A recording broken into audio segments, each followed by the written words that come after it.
Hello বন্ধুরা, তোমরা কেমন আছো? আশা করি সকলে অনেক ভালো আছো। তোমাদের ভালোবাসায় আমরাও ভালো আছি। দেখো, আজকে সকালে ঘুম থেকে উঠতে একটু দেরি হয়েছে, তো তোমাদের দাদাভাই বললো যে আজকে আমি কাজে যাব না। তো আমি বললাম যে আমি ঘরটার তাহলে ঝাড় দিয়ে দিচ্ছি, তুমি একটু গপুকে শুধু উঠিয়ে দাও, তারপর পরে আমি স্নান ধান করে পূজা দিব। তো আমি ঘুম থেকে উঠে আগে নাইটিটা চেঞ্জ করে নিয়েছি। আমি ভুলে গেছি যে আমার বাইরে এটা ঝাড় দেওয়া বাকি আছে। তো আর কি করবো, নাইটিটা চেঞ্জ করে বাইরেটা ঝাড় দিতে চলে এসেছি। আর এখন ভালো করে ঝাড় দিয়ে দেবো। আর আজকে দেরি করে উঠেছি যেহেতু জলটাও চলে গেছে, জানো তো, সেজন্য আমাকে আবার ঘর থেকে জল আনতে হলো। তাছাড়া বাইরে একটা কল আছে, সেখান থেকেই জল ভরে ভরে এই জায়গাটা আমি ধুয়ে নিই। তো প্রচন্ড পাতা হয়ে গেছে, আর সামনেখানে গাছ আছে, তো এই গাছে অবশ্য আমরা হাত দিই না, মানে অনেক ফুল ধরে চোখের সামনে, কিন্তু হাত দিতে পারি না। লোকের গাছ, তো লোকের গাছে তো হাত দেওয়া উচিত নয়। ছোটবেলায় যে এর ওর বাড়ি থেকে কত ফুল চুরি করেছি, ভোরবেলা ঘুম থেকে উঠে যেতাম আর ফুল তুলে বেড়াতাম। বড় হয়েও অনেকবার করেছি, তবে সেটা তো নিজের শহর ছিল, সেখানে ভুল হলে ক্ষমা হয়। কিন্তু এখানে যদি একবার ভুল হয়, এখানে তো আমাদের কাছে কেউ নেই যে আমাদের হয়ে কথা বলবে, তাই যতটা পারি সাবধানেই থাকি। নিজের শহরে একটা আলাদাই জোর থাকে, যেই জোরটা অন্য শহরে এসে করা যায় না বা পাওয়াও যায় না। দেখো, ঝাড় তো দিয়ে দিলাম, এবার জলটাও দিয়ে দিচ্ছি। তাছাড়া উপর থেকে খুব নোংরা পড়ে, তো একেবারে বালু বালু হয়ে থাকে, সেজন্য জল দিয়ে একেবারে পরিষ্কার হয়ে গেল। আর এই যে বেসিনটা খুব নোংরা হয়েছে, মানে এখানে হাত ধোয়া ব্রাশ করা হয়, তো 3-4 দিন পর পরই খুব নোংরা হয়ে যায়, খুব রাগ উঠে আমার এই জন্য। তো কসবাইট আর সার্ফ দিয়ে জায়গাটা পরিষ্কার করতে চলে এসেছি। ঘর মোছার আগেই করছি, কারণ এই জায়গাটা যখন ধুতে যাব না, জলগুলো নিচে পড়ে যায়, তারপর আবার আমাকে মুছতে হবে, তাই ভাবলাম যে ঘর মোছার আগেই করে নিই। তো কসবাইট দিয়ে সার্ফ দিয়ে না বেসিনটা খুব সুন্দর পরিষ্কার হয়েছে, তারও তোমাদের দেখাচ্ছি। দেখো কি সুন্দর পরিষ্কার হয়েছে, তাই না?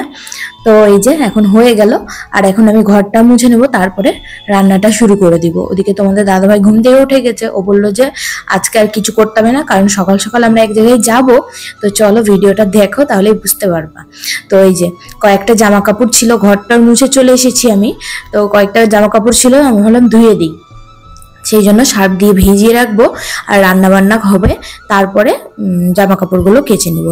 আরো কিছুটা জামা কাপড় আছে, সেগুলো আর একসঙ্গে নিলাম না, কারণ বৃষ্টি বাদলের দিন তো সবকিছু একসাথে কাচতে পারছি না আমি। আর অতগুলো কাচলে মেলবো কোথায়, অল্প করে কাচছি, বাইরে জল ঝরাচ্ছে আর ঘরে এদিক ওদিকে মেলে দিচ্ছি।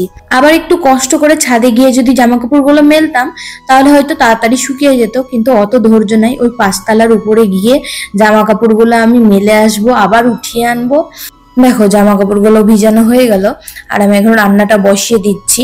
তো এই যে তেল আর একটু লবণ দিয়ে দিয়েছি, এটার কারণে না ডিমটা সিদ্ধ হওয়ার পর যখন ছুলতে যাব খুব তাড়াতাড়ি ছোলা হয়ে যায়, এই জন্য। তো এই যে 6টা ডিম দিলাম। আর আজকে ঘরে না একটা আলুও নেই, তাই ভাবলাম আজকে দুজনে দুটো দুটো করে ডিম খাবো। আমরা কিন্তু দুটো ডিম খুব একটা খাই না, কিন্তু আজকে খেতে ইচ্ছা করছে, আর তার মধ্যে আলুও নাই। আলু না থাকলে খাবোটা কি দিয়ে বলো তো? তো এই দেখো, ডিমটা আমার রান্না হয়ে গেছে, আর ওইদিকে তো পাঁপড়টা ভাজলামই, তোমরা তো দেখলাই। আর কালকে না একটু পায়েস করেছিলাম, সেটাই ছিল এই বাটিতে। আর তোমাদের দাদাভাই বাটি চেঁচে চেঁচে, মানে এই চামচ দিয়ে পায়েসটা খেতে খুব পছন্দ করে, তাই আমি ওই বাটিতেই রেখে দিয়েছি। তারপরে দেখো, তাড়াতাড়ি করে আমি আবার গ্যাস ট্যাস সব মুছে নিয়েছি, কারণ ও যেহেতু বললো যে একটু যাবো কোথাও ঘুরতে। আর ঘুরে এসে তো কোনো কাজই করতে ভালো লাগে না, বরং ঘুরে এসে যদি বাড়িটা দেখি পরিষ্কার আছে, তাহলে মনে একটা আলাদাই শান্তি লাগে। সেই জন্য আমি রান্নাঘরটা আগে পরিষ্কার করে নিয়েছি, তারপরে ভাতটা বসিয়ে দিয়েছি। তোমাদের দাদাভাই আমাকে বললো যে ভাতটা আমি করে নিচ্ছি, তুমি বাথরুমে যাও, জামা কাপড়গুলো ধুয়ে স্নান ধান করে বেরাও, নাহলে অনেকটা দেরি হয়ে যাবে, এমনিই দেরি হয়ে গেছে। আমি বললাম তাহলে ঠিক আছে, তুমি ভাতটা করে নিও, আমি এখন বাথরুমে ঢুকে জামা কাপড়গুলো কেচে নিলাম। আর বাইরে জানো তো বৃষ্টিও চলে এসেছে, দেখি বৃষ্টিটা কমলেই আমি জামা কাপড়গুলো মেলে দিব।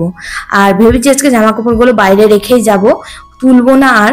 তো স্নান ধান করা হয়ে গেছে, আর জামা কাপড়গুলো বাইরে মেলে দিয়েছি, তারপর পূজাটা করে নিয়েছি আমি, আর এখন খেতে বসে গেছি। আর এত খিদা পেয়েছে, সকাল থেকে তো কিছু খাইনি, এখন প্রায় ওই 12টা মতো বাজে। আমরা দুজনে তো দুটো দুটো করে ডিম খেয়েছিলাম, আরো দুটো ডিম থেকে গিয়েছিল, ভাবলাম এটা রাত্রে হয়ে যাবে। কিন্তু ওই যে আমার বিড়াল বুড়িটা চলে এসেছে, ম্যাও ম্যাও করছে, সেই জন্য ওকে আবার দুটো ডিম দিয়ে, অল্প ভাত ছিল সেটা মাখিয়ে দিয়ে চলে এসেছি দুজন মিলে ঘুরতে। তো দেখো জায়গাটা কি সুন্দর লাগছে, তাই না? আমার তো খুব ভালোই লাগে। এটা অবশ্য প্রেম করার জায়গা বলতে পারো, মানে বিয়ের আগে প্রেম করার জন্য একদম পারফেক্ট। তবে আমরা যেহেতু এখন স্বামী স্ত্রী, আর এটা আমি কোথায় এসেছি সেটা তো আমি বলতে পারবো না, তবে এখানে যারা আসে তারা হয়তো এই ভিডিওটা দেখেই বুঝতে পারবে যে এই জায়গাটার নাম কি। আর এখানে দুজন মিলে একটু গল্প করলাম বসে বসে, তারপর খুব গরম লাগছিল, তাই ওকে বললাম চলো এই জায়গাটা একটু ভিডিওতে দেখিয়ে তারপর চলো আমরা একটা অন্য জায়গায় যাই, কারণ এখানে প্রচন্ড গরম লাগছে। দেখো জায়গাটা কেমন লাগছে তোমরা একটু কমেন্ট করে জানিও তো। আমি আর পুরোটা ভালো মতো দেখালাম না, অন্য একদিন যখন আসবো তখন তোমাদের এই জায়গাটা ভালো মতো দেখাবো। তারপরে এই যে দুজন মিলে হাঁটতে হাঁটতে চলে আসলাম এখন একটু গঙ্গার ধারে। তো আমি ভাবলাম গঙ্গার ধারে যখন এসেছি চলো গঙ্গার জল একটু মাথায় ছিটিয়ে নিই, তাই দুজন মিলে এখন নামছি। আর জলটা না প্রচন্ড ঘোলা হয়েছিল, তাছাড়া আমরা জলও নিয়ে যেতাম, ঘোলা বলতে একবারে মাটি মাটি হয়ে আছে। তো ও বললো যে অন্য আরেকদিন যখন আসবো তখন না হয় গঙ্গা জল নিয়ে যাব, সেই জন্য আর গঙ্গা জল আনা হলো না। তোমাদের দাদাভাই নিজের মাথায় একটু জল ছিটিয়ে নিল, আমার মাথায় জল ছিটিয়ে দিল। আর পা ধুতে পারলাম না, কারণ পা যদি এখন ধুই জুতাটা ভিজে যাবে আর তখন ছিঁড়েও যাবে, অনেকক্ষণ হাঁটতে হবে। তো মানে এখানে হেঁটে হেঁটে একটু ঘুরছি আর কি আমরা দুজনে।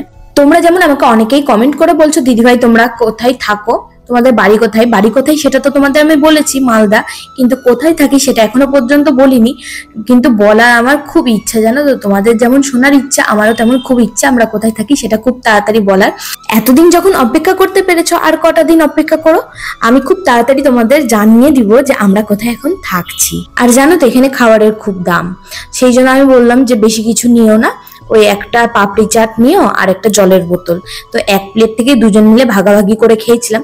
তারপরে আমার বর জানো আমাকে পছন্দ করে এই যে ফুল কানেরটা কিনে দিল, ও বলছে একটা কানের নাও একটা কানের নাও, তো ও নিজেই আমাকে পছন্দ করে কানেরটা কিনে দিল। আর দুটো বাদাম কিনেছিলাম। তারপরে বলেছিলাম যেহেতু ঘরে একটা আলুও নেই, তাই এখান থেকে আমি অল্প করে আলু নিয়ে নিচ্ছি। আর তোমাদের দাদাভাই ওইদিকে গেছে একটু মাংস আনতে, কারণ রাতে তো খাওয়ার মতো কিছুই নেই। বললাম তো ডিম রেখেছিলাম, কিন্তু ওই যে বিড়াল বুড়ি এসছে, বিড়াল বুড়িকে আমি ভাত মাখিয়ে দিয়েছি, তো অল্প একটু শুধু ভাত আছে। এখন বাড়িতে গিয়ে একটু দেখি কি রান্না করি, মাংস তো নিচে মাংস তো করবো, আর তার সাথে কি করি চলো দেখাচ্ছি। আর এখান থেকে শশা নিয়ে নিলাম, বাবা শশার যা দাম, কিন্তু আমার শশা খেতে বেশ ভালোই লাগে, সেই জন্য অল্প করে নিয়ে নিলাম আর কি, ওই 20 টাকার মতো, 80 টাকা কিলো শশা। তো দেখো এখানে আমার মাংসের মশলা কষিয়ে মাংস দিয়ে দিয়েছি, মাংস একেবারে অল্প নিয়েছি জানো তো, ওই 80 টাকার মতো মাংস নিয়েছি। দুজনেই তো টায়ার্ড ছিলাম, অত দূর ঘুরে এসেছি আর অনেক রাতও হয়ে গেছে, এদিকে খিদেও পেয়ে গেছে, কি করব রান্না না করলে তো খাওয়া যাবে না এখন। তাই ও বললো যে আমি তোমাকে পেঁয়াজ রসুন আদা এইসব কেটে দিচ্ছি, তুমি ফটাফট মশলাটা করে নাও। তো আমাকে ওই কেটে দিল আর আমি মশলাটা করে নিলাম। তাই এখানে মাংসটা বসিয়ে দিয়েছি, তারপরে আমি ওইদিকে আটাটাও মেখে রেখে দিয়েছি, রুটি করব তাই। আর মাংসটা কষা কষা হয়ে গেছে, দুজন মিলে না এখন খেতে বসে গেছি। খিদে পেয়েছিল তো ভাবলাম কষা মাংস তো অনেকদিন ধরে খাওয়া হয়নি, তাই আর কি তুলে নিয়েছি। এত ভালো লাগছে খেতে, রাতের বেলা যে কোনো তরকারি করলেই না খুব স্বাদ হয়, কেন জানি না। তোমাদের কি এরকম হয় বলো তো? আলুর তরকারি করলেও কিন্তু খুব স্বাদ হয় রাতের বেলা। তো এই যে আমি একটু ভাত নিয়েছি, ও তো ভাত খাবে না, আর আমি একটু ভাত নিয়েছি আর দুটো রুটি নিয়েছি। আর ওই তো ভাত মুখে দিবেই না, কারণ একবেলা ভাত খেলে আর একবেলা তো ভাত খাই না। গোটা রসুনও দিয়েছিলাম জানো তো, তোমাদের দাদাভাই আবার মাংসে গোটা রসুন খেতে খুব ভালোবাসে। তো এই যে এখন দুজনের খাবারটা বেড়ে নিয়েছি, চলো এখন খাওয়া দাওয়াটা করে নি। আর ঘুরতে তো যাই ঠিকই, এখানে আমরা অনেকবারই গিয়েছি ঘুরতে, তোমাদেরকে হয়তো দেখিয়েছি ভিডিওতে। তো এখানে অনেকবারই ঘুরতে গেছি, কিন্তু আমাদের নিজের শহরে যে ঘুরতে যাওয়ার ফিলিংসটা আসতো এখানে সেটা আসে না। ওই অনেকদিন বাড়ির মধ্যে থাকার পর কেমন একটা লাগে না, সেই জন্য একটু দুজন মিলে বেরাই মনটা ভালো করার জন্য। আমাদের দুজনের মন দুজনকে ভালো করতে হয়, আমাদের যেমন কেউ ভালো চায় না তেমন আমাদের মন ভালো কেউ করতে আসে না।